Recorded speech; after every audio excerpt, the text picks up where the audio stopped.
got this sticky out bit of hair right here. Maybe I need to start like tucking it behind my ear. Hey guys, it's Jamie, and this week I'm going to be talking about the top surgery procedure I had and how I feel about it now.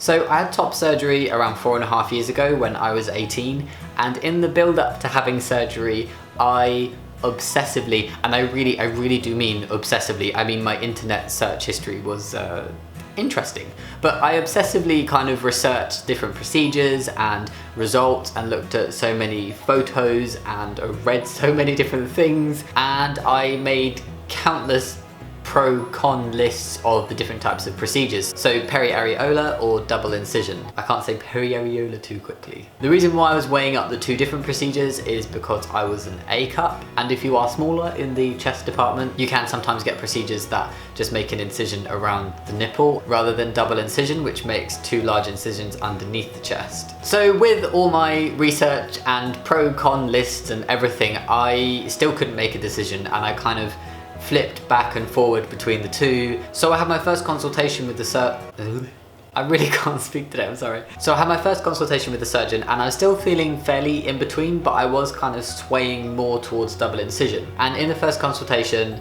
it's just a chat about what you want out of surgery, telling you about the different procedures, and also a quick chest examination, just so he can see what he's got to work with. So he had a look at my chest and said that I did have a small chest, but what I had was full, I guess, if that makes sense. And because of this, although I would have been eligible for peri, he personally recommended double incision, because if I went for peri, there was a risk that too much tissue would be left behind and I may not achieve the kind of flatness of chest that I wanted.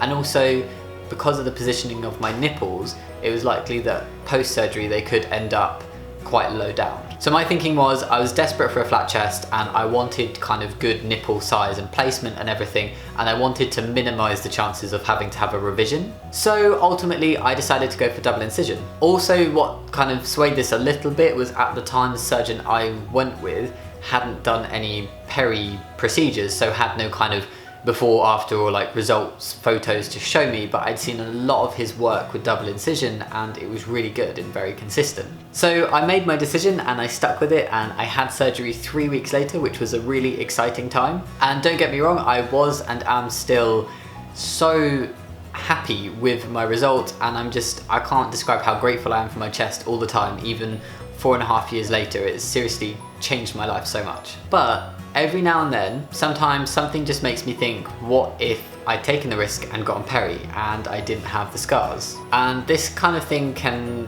happen when my scars hurt. So like sometimes when I reach up quite high, or if it's warm, my scars can feel a bit funny, like, and be a bit painful, particularly when stretching. Or if my scars are like a little bit more pink and noticeable one day, because yes, they do change colour, it's very interesting. Those kind of things can just make me think about the fact that they're still there, and think about what if they weren't there, if that makes sense. I think this is something I have been quite reluctant to talk about, and it's not something I thought about early on, because I was just kind of so, oh my god, I've had top surgery, this is amazing, everybody look at my nipples. But as time's passed, I can kind of take that step back and think about it in more depth. I think the main reason I've been reluctant to talk about it is I don't want people to think that I'm unhappy with my results, or that I wish I hadn't got top surgery, because seriously, top surgery is like one of the best things that has ever happened to me. But I think it's important to talk about, partly because I'm reluctant to talk about it, maybe is important to talk about. And sometimes when I'm having one of those moments like, oh, what if I had taken the risk, I think maybe if I was getting top surgery now, like this summer, would I go for peri instead? And maybe I would have. But you know what? At the end of the day, I made my decision and I don't have any real regret over it. Sometimes I do think, oh, what if? But there's not really any point in thinking about what ifs too deeply. Sometimes you can't help it, and it does happen, and I have these moments of like, oh, maybe I do regret going for double incision and not taking the risk on peri.